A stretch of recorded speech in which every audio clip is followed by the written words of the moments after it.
Hello family, કેમ છો? Good morning. સ્વાગત છે આપણા નવા બ્લોગમાં. તો ડેઈલીની જેમ આપણે સવારમાં બ્લોગ શરૂ કરી દીધો છે. રાજનું વાતાવરણ જો કેવું છે, બોરિંગ બોરિંગ. આજ તો વાદળા છે ને પવન ઠંડો ઠંડો છે, થોડુંક ઠંડુ જેવું છે. અને મારા મીરાબેન આવી ગયા છે. જો ઓમભાઈ મીરાબેન બે બેસી ગયા છે.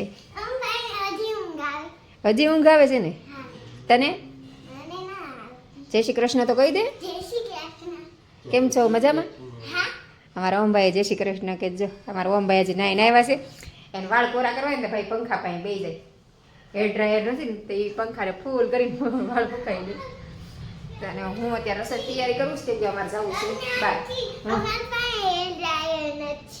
તો પંખા નીચે બેસી જાવ ને આપણું હેર ડ્રાયર. એ વાત બરોબર. ઓમભાઈ તો જમીન બેસી ગયા છે મમરાને ચેવડો લઈ. અને ઓમભાઈ અંદર બેઠા છે ને મારે અમને બહાર જવું પણ ઓમભાઈ ના પાડે છે. ત્યાં 12:30 થઈ ગયા અને મીરાબેન વહી ગયા જમીન સ્કૂલે. તો હાલો ઓમભાઈ હા પાડે તો જઈએ બહાર, નકર ઘડી સુઈ જઈશું. તો બે ગયા ફોન લઈને. જો અમારા ઓમભાઈને હમણાં ફોનની બહુ ટેવ પડી ગઈ છે. કાં જમવા બેસી ગયા.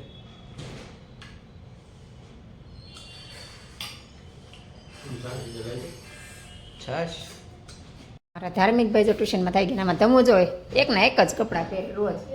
આજ ધોયા હોય ને કાલ ધોવાઈ જાય એટલે પાછા પહેરી લે. આમ રે રહી ગયો હું કંઈક શૂટ કરતી હોય ને એટલે ભાઈ હા ડાન્સ કરે મારા હા મેં ઉભા રહી. પણ હું એ ડાન્સ કરવા ગયો ને મેં જોઈ લીધું તો ભાઈ બંધ થઈ ગયા છે. રહી ગયો ક્યાંય ગઈ નથી. અત્યારે જવાનું છે અમારે લગ્નમાં. તાલી તમારે હાટું શું બનાવું જમવાનું બનાવીને જવાનું છે. તારે આવું છે નહીં? અને મેહુલ હમણાં જમીન ગયા ને વાસણને ઉટકું અને હજી કપડાને એવું લેવાનું બાકી છે. કે મોટા કપડાં ફૂકવા હતા ને હજી બધા કપડાં ફૂકાય છે ને તડકો સરસ નીકળો છે એટલે ફૂકાઈ તો જશે હમણાં. પણ અમારે જવાનું છે મેરેજમાં. તો 5:30 મેહુલ આવી જશે કહેતા. તો અત્યારે જો કેટલા 4:30 તો થઈ ગયા છે ને ધમુભાઈ આવી ગયા છે ને ધમુભાઈને લાગી છે ભૂખ. તમે ધમુભાઈને જો અત્યારે ધમુ છે ને અમારા આ ધમુની એક ટેવ બહુ સારી છે. તમને અમારે ભાગ ન ભાવે જે પડ્યું હોય ને રોટલા શાક ને એવું કંઈક ખાઈ લો, થોડુંક જ ખાય.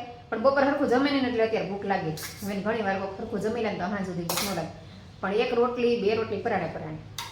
અને અત્યારે જવાનું છે મેરેજમાં. તો અમારે 2 જણાને જવાનું છે, 2 છોકરાને ઘરે રહેવાનું છે. તો જમવાનું બનાવીને જઈશ.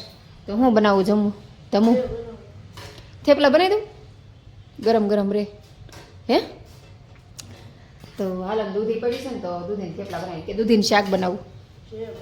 તું કેવી બનાવું? દૂધીનું શાક ખાવું કે થેપલા? ખાવા થેપલા જ પડે એમ કે મમ્મી તું કે ચાલ દૂધી પડી છે ને નાની 2 ભાઈ હાટું છે ને થેપલા બનાવી નાખું. 2-3 દિવસથી લાવી ચોપરીમાં એમને પડી છું. આટલી દૂધી પડી છે. લીલા ધાણા પડ્યા છે, આદુ લસણ એ છે. લસણ થોડુંક ખોલ નાખ્યું. ચાલો ફટાફટ કામ કરી નાખીએ. પછી આજે છે ને મારે સાડી પહેરવી છે તો પહેલાં રસોઈ. ત્યાં જો ધાર્મિકભાઈ આવી ગયા, હારવાર આ આવી ગયા. જો શિવભાઈ આવી ગયા અને અહીંયા બે મંત્રભાઈ ને ઓમભાઈ. જય શ્રી કૃષ્ણ. હું ટાટા જય શ્રી કૃષ્ણ બોલે. જય શ્રી કૃષ્ણ બોલે. જમા શિવ ઉડાયો જો જય શ્રી કૃષ્ણ બોલે. ત્રણેય યલો પહેર્યું હે મેચિંગ. અરે વાહ સરસ. શિવ મંદિર ચશ્મા તો અરે વાહ તારા વાહ ડાયા છો. 2 ચશ્મા આપી દીધા. જો 2ના ચશ્મા ધાર્મિકભાઈ લઈ લીધા. લે હવે તું શું પહેરીશ?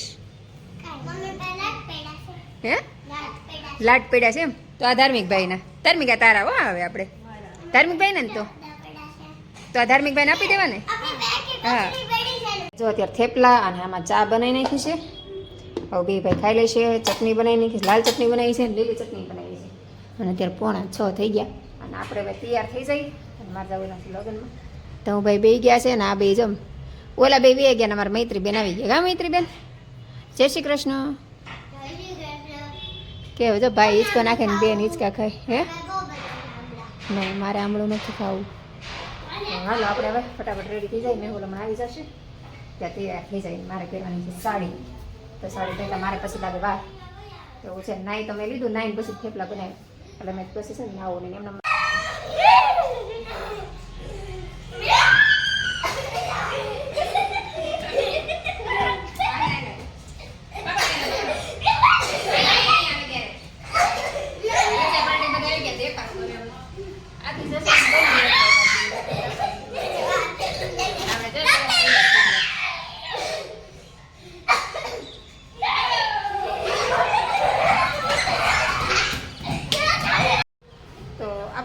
મજાના તૈયાર થઈ ગયા છે અને આજે મેં છે ને સાડી પહેરી મેરેજમાં જાય છે ને તો દર વખતે ગાઉન પહેરતી હોય તો સાડી ઘણી બધી છે તો મેરેજ સિવાય આપણે સાડી પહેરવાની ન હોય. ટાટા તો હું સાડી પહેરીને તૈયાર થઈ ગઈ છે એમાં ધમુભાઈ ઊભા છે અને અમુભાઈ જો જમવા બેસી ગયા છે અને બે છોકરા માટે હા જય શ્રી કૃષ્ણ. તો અમને મેં બે ભાઈનું જમવાનું બનાવી નાખ્યું છે કેમ કે મારે મેરેજમાં જવાનું તો ગમે ત્યારે પેલા છોકરાને જમવાનું બનાવીને જાઓ કેમ કે પછી જમી લીધું હોય તો ટેન્શન નહીં ઓલું એ જેમાં હોય ને આપણે ગયા હોય ને તો ત્યાં પછી ચિંતા થાય છોકરા જમાય છે કે નહીં જેમાં હોય કેટલી વાર ફોન કરી કે હા બેસી જાઉં છું ને આમ તેમ એમ કદાચ હું હોય ને ત્યારે જ મારી નજર સામે જમાડી દઉં એટલે કંઈ ટેન્શન નહીં એ જમીને પછી જ જવાને મેં આવે છે તો હું સરસ મજાની તૈયાર થઈ ગઈ છું અને હું છે ને મેરેજમાં જાઉં ને ત્યાં લગભગ સાડી જ પહેરું ગામ ઓછું ટાઈમ હોય તો સાડી પહેરું એનું કારણ છે કે એટલી બધી સાડી પહેરી છે તો મેરેજમાં જ સાડી પહેરવાની આમ તો આવી સાડી કંઈ પહેરવાનું હોય નહીં એટલે તો આ સાડી કેવી લાગે છે તમે કરજો અને આજે મોટી હેરિંગ પહેરી છે ગળામાં નંબર છે પણ બુટ્ટી ખાલી બદલાઈ છે તો હાલો હવે મેં વાટ જોઈએ તૈયાર તો થઈ ગયા અહીંયા હું લાઇબ્રેરી આવી ગયો ને મમ્મીની જો બધા બેસી જશે હિંચકા ખાઈશ બધા બેહીને. હાલો બધા હિંચકા ખાવા હા મેં શું ખાઈ છે આમળા જો મેં હું અત્યારે આવી ગયા છે ને અમારે જવાનું તો મોટી ગાડી લઈને તો હું સાડી પહેરી અને વાળ છૂટા રાખ્યા હતા મેં હું લાવી ગયા છે થઈ ગયું મોડું તો જઈશ ટુ વ્હીલર તો હાલો ફટાફટ નીકળીએ મેરેજમાં અહીંયા જો મેં આગળ આગળ હાલ્યા જઈ અહીંયા જો વરઘોડો ચડ્યો છે જાન આવી ગઈ છે ને આપણે મોડું થઈ ગયું છે કામ ના થાય તો વાંધો નહીં અમે પહોંચી ગયા છે વાંધો નહીં અને અહીંયા જો સામિયા લેવાની તૈયારી કરે છે વરઘોડો આવે તો સામિયા લેવા જાય અને અહીંયા એક સાઈડ જમણવાર શરૂ થઈ ગયું છે તો આપણે સામિયામાં બધામાંથી આવી ગયા અને જમણવારમાં પહોંચી ગયા છે જમવાનું ચાલુ થઈ ગયું છે અને જમીન પછી આપણે ખુરશી લઈને બેસી ગયા છે બાજુમાં અને સરસ મજાનું ચાલે છે અને વરઘોડો હજી અંદર આવે છે અને અત્યારે જો વરમાળાનો કાર્યક્રમ ચાલુ થાય છે હવે બે બહેનોના લગ્ન છે વરઘોડો આવે પછી વરમાળા